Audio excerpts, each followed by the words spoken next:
I remember everything. It's hard to explain, but every detail is etched into my mind as clearly as if it were happening right now. It's as if my mind refuses to let go of what happened. The anger I felt that night still courses through me when I think about it, a raw, burning ache in my chest. It was the kind of anger that made my hands tremble, my thoughts scattered, and my heart race in a way I had never felt before. There was something bad enough to scare me. It started with one simple thing. Her excuse. Her pathetic excuse. I was working late. Those words. They haunt me. When she said them, something inside me snapped. At first, I didn't want to believe it. I couldn't believe it. She had been the woman I trusted with everything. She had been my everything. Our love had been my world.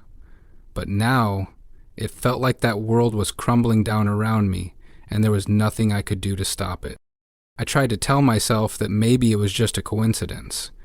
Maybe she had just been busy and the late hours at work were real. Maybe I was being paranoid. But deep down, I knew. I knew there was more to it than that. My mind had already started piecing things together. The late-night phone calls that I never could catch. The distance between us that had been growing for months. I tried to ignore it, tried to brush it off as just stress from work or life in general. But now, looking back, I can see how foolish I was to ignore the signs. It was all right there, staring me in the face, and I was too blind to see it. When I got that call, the one that led to everything, I was already on edge.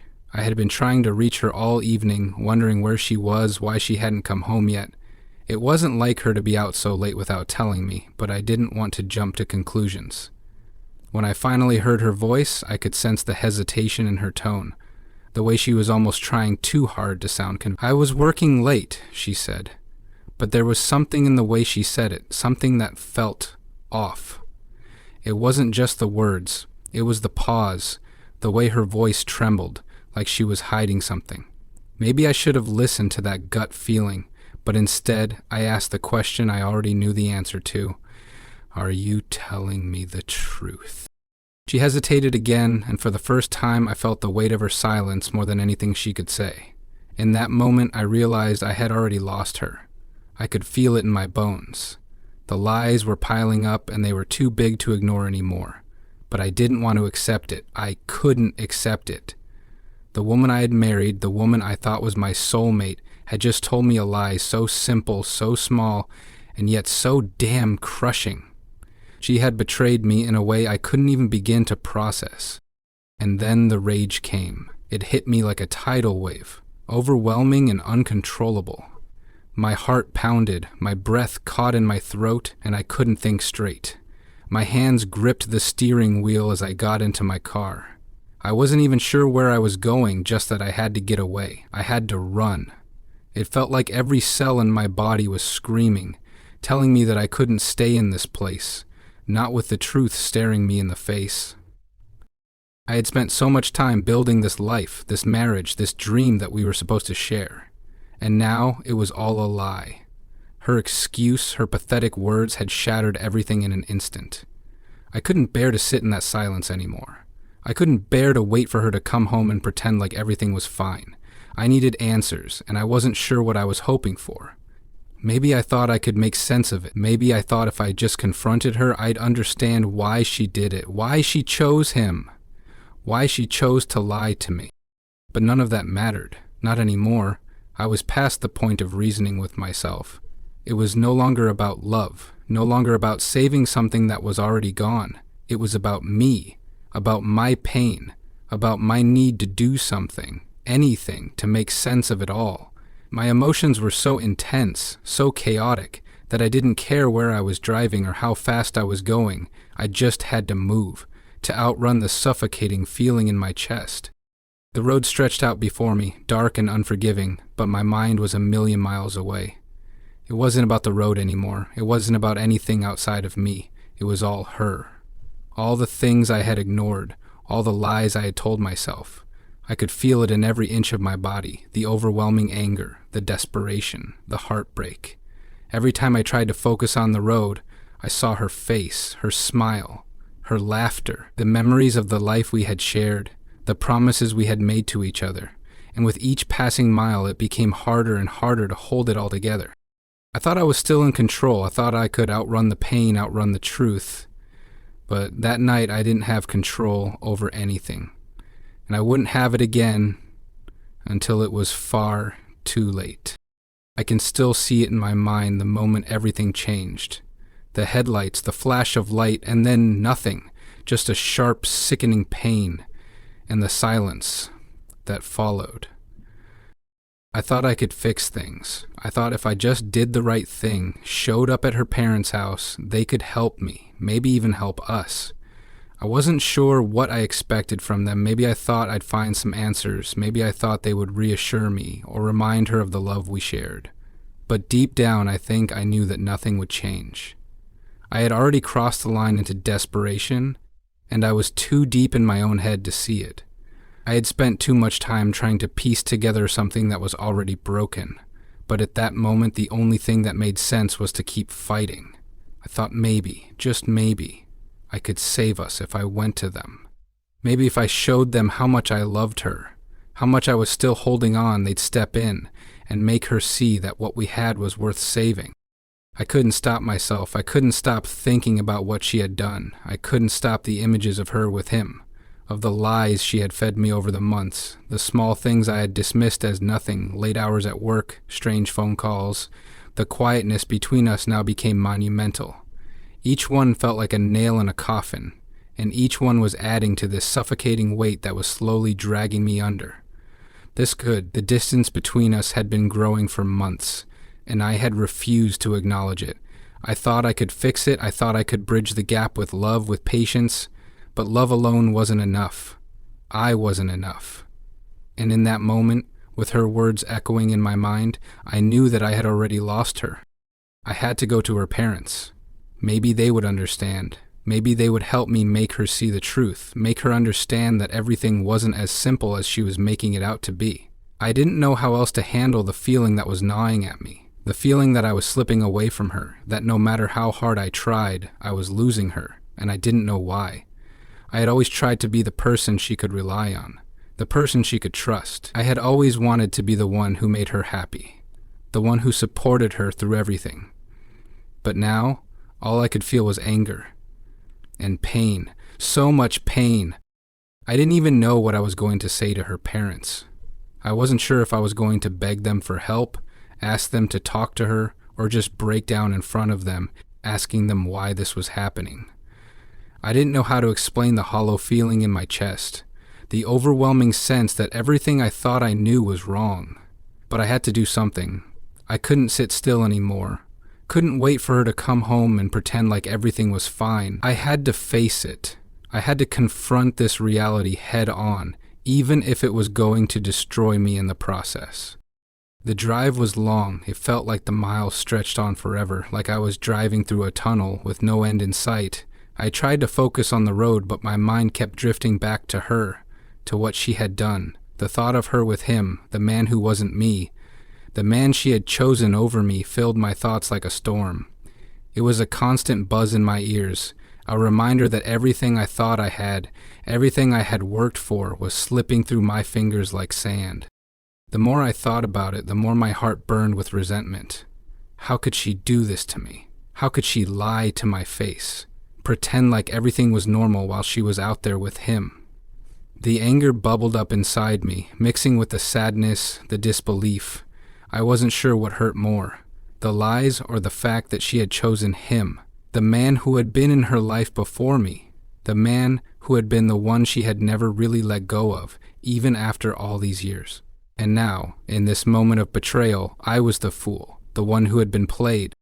The road blurred around me. My hands gripped the steering wheel tighter, knuckles white from the pressure. My thoughts were spinning, and all I wanted to do was scream, to release all this pain and anger that was building inside me. But I couldn't. I had to keep going. I had to keep moving forward, even if it was only to delay the inevitable. The truth was that no matter what I did, no matter how hard I tried to fight, I couldn't stop what was happening. I couldn't stop her from choosing him, from tearing our life apart piece by piece. I remember the way the wind felt against my face as I drove, how it seemed to cut through me, chilling me to the bone. I didn't know what I was trying to prove, but I couldn't stop. I couldn't let go of this need to fix things, to make everything right again, even when I knew deep down that it was impossible. The more I thought about it, the more I realized that I wasn't just fighting to save our marriage. I was fighting to save myself, to keep some piece of the life I had believed in. But no matter how hard I tried, no matter how much I wanted to hold on, I couldn't.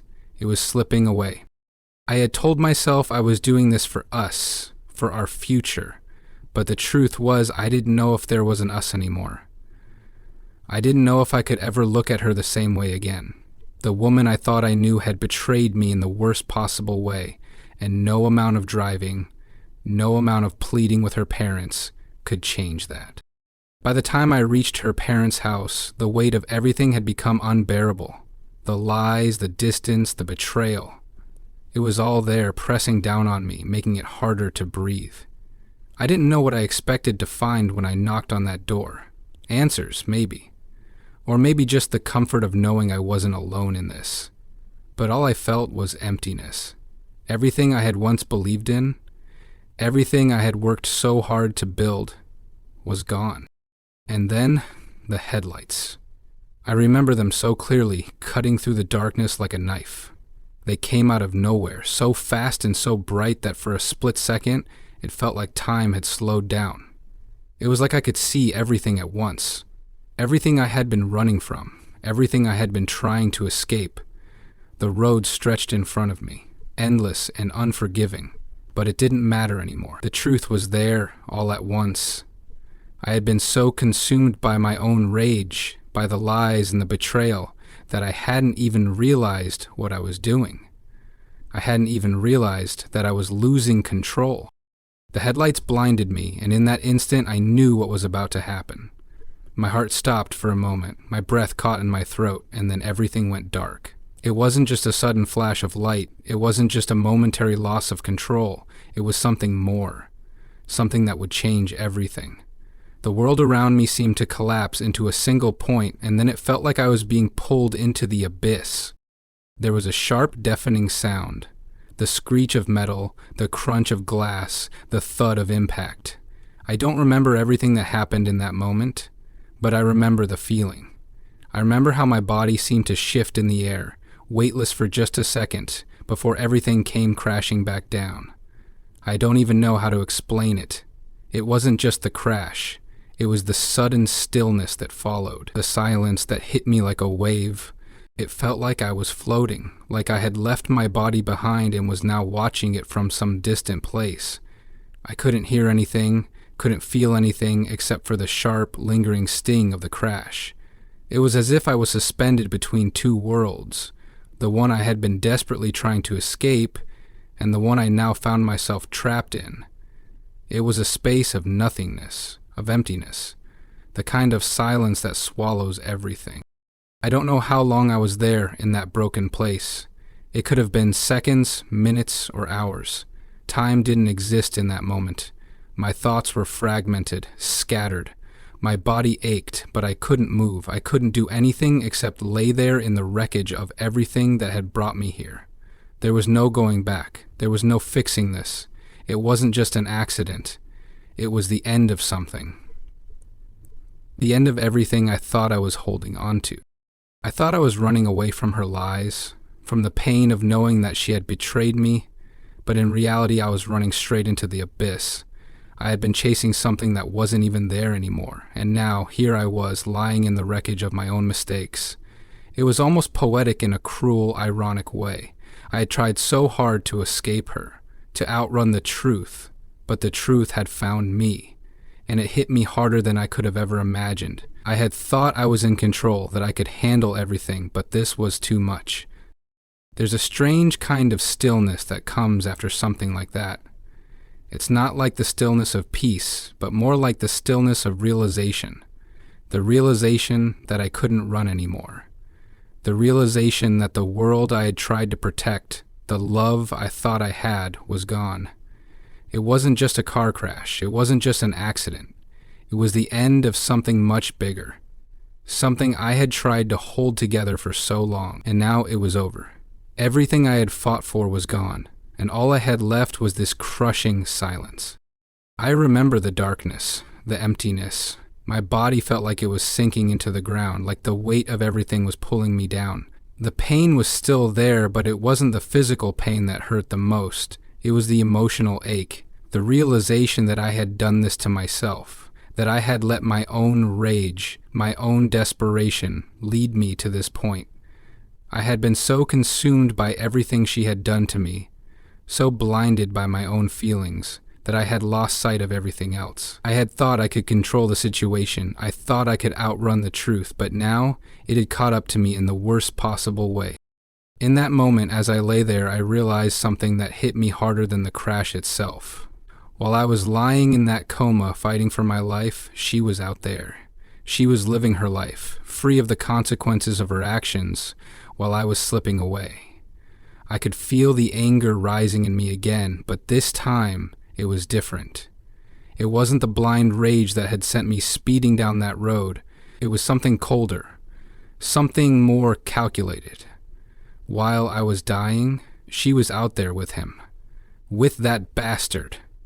The man who had been in her life before me, the man she had never truly let go of. She was on a cruise ship, living her fairy tale, and I was in a coma, barely hanging on. It was like a sick joke. The love of my life was spending her nights with the man who wasn't me, the man she had chosen over me while I was fighting for survival in a hospital bed. It felt like a slap in the face, the ultimate betrayal. I was dying, and she was living her best life, without me, without a second thought. It was a cruel irony that I couldn't escape. It was as if she had already moved on, even before I had crashed, before everything fell apart. The pain was overwhelming, suffocating, but it wasn't just physical pain. It was the emotional ache of knowing that I had given everything for a marriage that wasn't real anymore. While I was lying there, powerless, she was out there living the life I thought I would have with her. And in that moment, I realized something. Everything I had tried to save was already gone. It was too late. The damage had been done, and I had nothing left to hold on to. The days in the hospital blurred together, the sounds, the beeping machines, the sterile smell of antiseptic. Everything seemed so distant, so detached from reality. I was barely aware of anything, as if my body had been abandoned while my mind clung to the fragments of a life that felt so far away.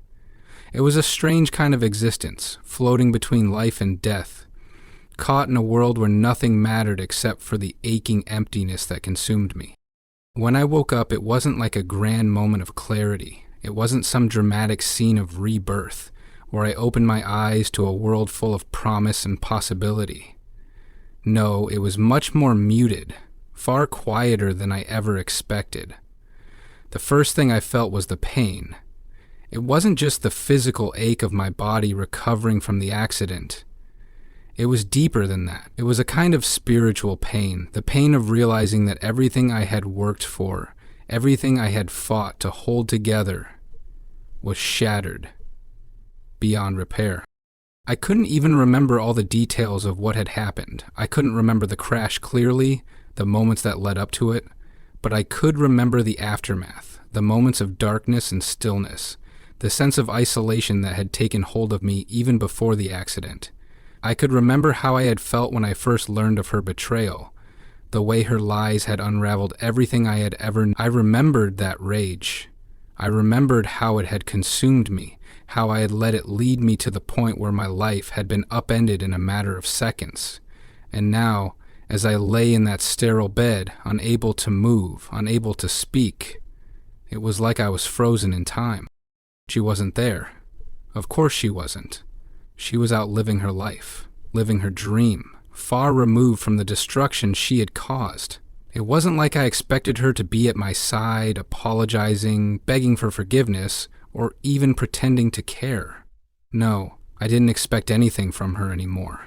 The realization had hit me hard while I lay there in that coma, and now, in the few waking moments I had, I understood the truth more clearly than I ever had before. While I was fighting for my life, she was on a cruise ship with him, with the man who had always been there in the background, the man I had never even considered, the man who had taken my place. The rage came back again, flooding me like a tidal wave. It wasn't the same as before, though. This time it was colder, more calculated. Before, I had been driven by the need to fix things, to salvage whatever was left of our relationship. But now, I saw things differently. I wasn't interested in saving anything anymore. There was nothing left to save. All the pieces I had tried to hold together, all the effort I had put into making things work had been in vain. She had chosen him. She had chosen the life she wanted, the one I wasn't a part of. And I was left behind in the wreckage of everything we had been. I couldn't get her out of my head. It wasn't just the betrayal anymore. It wasn't just the lies. It was the realization that I had been living a lie too. I had been so blinded by my love for her, so desperate to believe in the version of our life that I had created in my mind, that I couldn't see the truth. And now, the truth was staring me in the face, clearer than ever. I had been a fool. And the worst part was, I had no one to blame but myself. I didn't know how long I had been in the hospital, but it felt like an eternity. Each passing day was a reminder that I had nothing left, no purpose, no direction. The woman I had trusted, the woman I had given my heart to, had thrown it all away without a second thought. She was living her life with him without a care for what she had left behind, and I was here, alone, in this sterile room, surrounded by people who didn't know me and didn't care to. I was dying inside, but no one could see it. As the days dragged on, the truth became clearer and clearer. It wasn't just that she had betrayed me. It wasn't just that she had moved on with someone else. It was that she had done it while I was lying in a hospital bed fighting for my life. The unfairness of it all hit me harder than anything else. While I was fighting to survive, she was out there with him, enjoying herself, living a life that had never included me. It was as if my entire existence had been erased, as if everything I had done, everything I had given, didn't matter anymore. But the anger, the resentment, it wasn't consuming me the way it used to. It had evolved into something else, something darker. I couldn't stop thinking about her, about them. I couldn't stop thinking about how everything had fallen apart, how she had turned her back on me without a second thought, and now she was living her fairy tale. The one I had always imagined we would have. But that fairy tale wasn't real. It never had been. It had always been a lie, just like everything else she had told me. I could feel the coldness creeping inside me. I had been broken by her, but now I was starting to understand that I didn't need her anymore. I didn't need her lies, her betrayal, her empty promises. I didn't need the life we had built together because it had never been real. It had all been a fantasy I had clung to, a dream that I refused to wake up from. But now, as the days passed in that hospital bed, I knew it was time to wake up. I had been the one who had tried to fix things. I had been the one who had held on, even when I should have let go. But now, I understood. There was nothing left to save. And the only thing that remained was the need to settle the score. I didn't know what that meant yet, what I was going to do with all this anger, this pain, this sense of betrayal, but I knew one thing for certain: it was time to make her feel what I had felt. It was time to make her realize what she had done. She had chosen him, and now it was my turn to choose my path. And that path would be one of reckoning. It was time to settle the score. The idea took hold of me slowly, almost imperceptibly at first. But once it did, it was all-consuming. It wasn't just that I wanted revenge, although in the depths of my heart that was part of it. No, what really fueled me was the need to make her understand what she had done. To make her see the destruction she had caused, not just to our marriage, not just to my life, but to everything I had worked for, everything I had believed in. She had taken it all and thrown it away without a second thought. While she was off on her fairy tale cruise with him, I was lying in a hospital bed, barely alive, and no one had even bothered to tell me what was really happening in the world outside. The rage I had felt before, The blind anger that had led me down that road had evolved into something much more focused, something darker, something I could control. And it was time for her to pay for what she had done. I spent days in that hospital, trapped in a body that refused to heal the way I wanted it to, trapped in a mind that replayed everything over and over again. I thought about her constantly, about him. I thought about the lies, the excuses she had given me, the promises she had broken. I had been a fool, but I wasn't going to be a fool anymore. I wasn't going to let her get away with it, and I certainly wasn't going to let her continue living her life as if nothing had happened. The more I thought about it, the more I realized that this wasn't about me anymore. It wasn't about my pain, my anger. It was about justice. It was about making her feel the weight of her actions. The first step was simple. I needed to get out of that hospital. I couldn't let myself be trapped there forever. I had to get back on my feet to reclaim whatever shred of my old life I could. I wasn't sure how it would happen, but I knew I couldn't just lie there waiting for everything to fix itself. Nothing was going to fix itself. I had to fix it. I had to take control. The pain was still unbearable and every movement felt like an effort. My body wasn't healed, but my mind was sharp, sharper than it had ever been. I could feel the determination building inside me, rising up against the weakness of my body. It wasn't just about the physical recovery anymore. It was about taking back what had been stolen from me. I had been broken, but I wasn't going to stay broken. Not anymore. When I finally left the hospital, it felt like the world was against me. I wasn't sure what I was supposed to do first, where I was supposed to go, but I knew one thing. I needed to find her. I needed to confront her. I needed her to see me, to understand the pain she had caused. I needed her to know that I wasn't just going to sit back and let her get away with it. The first time I saw her after the crash, I could barely recognize her. She wasn't the woman I had loved, the woman I had trusted. She looked different, colder somehow. She was with him, of course, the man she had chosen, the man who had replaced me. It wasn't surprising, but it was still a punch to the gut. I had expected her to be different, to feel something, but she didn't. She didn't seem sorry. She didn't seem to care. And that hurt more than anything else. It wasn't just that she had left me for him. It was that she hadn't even given me the courtesy of an apology, of a real explanation. She just moved on, and I was left behind, in the wreckage of our life. I didn't say anything at first. I just watched her, watched the way she smiled at him, the way she looked at him like he was everything she had ever wanted. I couldn't help but feel a sickening sense of betrayal, of disgust. This wasn't love. This wasn't the love I had believed in. It was something else entirely. It was a lie, just like everything else she had told me. But I wasn't going to let her off the hook that easily. I wasn't going to just walk away and let her forget what she had done. I had spent too much of my life trying to make her happy, trying to save something that wasn't even worth saving anymore. It was time to make her understand. I confronted her. I didn't care about the consequences anymore. I didn't care about the damage it would cause. I just needed her to hear me, to understand the depths of the pain she had inflicted on me, the betrayal, the lies. It all came pouring out. I wasn't trying to win her back. I wasn't trying to fix anything. I was just trying to make her understand the weight of what she had done. She didn't seem to care. She didn't seem to be affected by anything I said. She just stood there, cold and detached, like it was all just some distant memory that no longer mattered. That was the moment I realized something that made the anger inside me burn even hotter. She wasn't sorry. She wasn't sorry for what she had done. She wasn't sorry for destroying everything we had.